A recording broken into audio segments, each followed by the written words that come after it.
Ang factor income approach. Ang bawat salik ng produksyon ay may tinatanggap na kabayaran na nagsisilbing kita ng bawat salik. Ang mga ito ay mga upa o renta sa lupa, sahod ng manggagawa, interes sa kapitalista, at tubo sa entrepreneur. Kapag ang mga ito ay pinagsasama-sama, nakukuha ang pambansang kita o national income ng bansa. Ang pag-alam ng pambansang kita ay mahalagang sangkap sa pagtukoy ng gross national product sa parang ito. Ngunit ano nga ba ang kabilang sa national income? Una narito ay ang kabayaran o kita ng mga empleyado at manggagawa.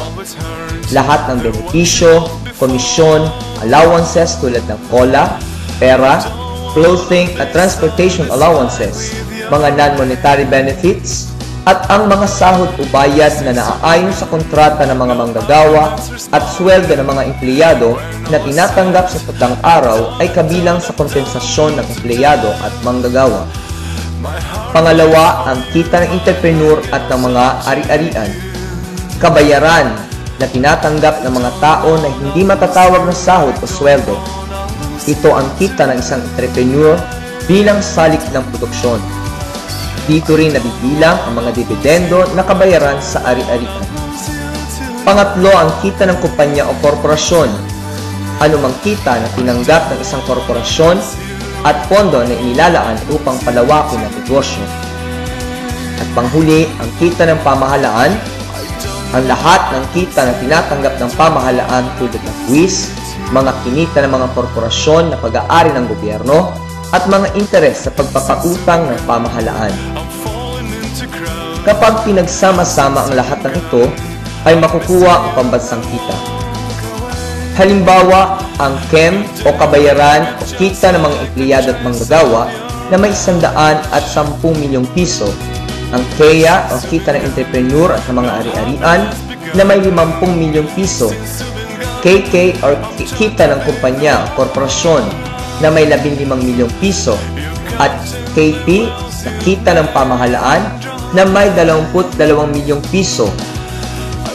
Kung ganon, ang national income na makukuha ay magkakahalaga ng 197 milyong piso. At upang masukat ang gross national product, dapat na isama ang ibang gastos sa paglikha ng produkto at serbisyo tulad ng capital consumption allowances o yung tinatawag na depresasyong pondo na inilalaan para sa pagbili ng bagong makina at usali kung ang mga ito ay unti-unti nang nasisira at naliluma. Kasama rin ang indirect business taxes o yaong mga dituwirang buwis na ipinapataw sa mga produkto at serbisyo na nilikha matapos ibawas ang anumang subsidy na ibinibigay ng pamahalaan. Sa kabuuan, ang gross national product ay masusukat sa pamagitan ng pagsasama-sama ng national income, ng capital consumption allowances, at indirect business taxes.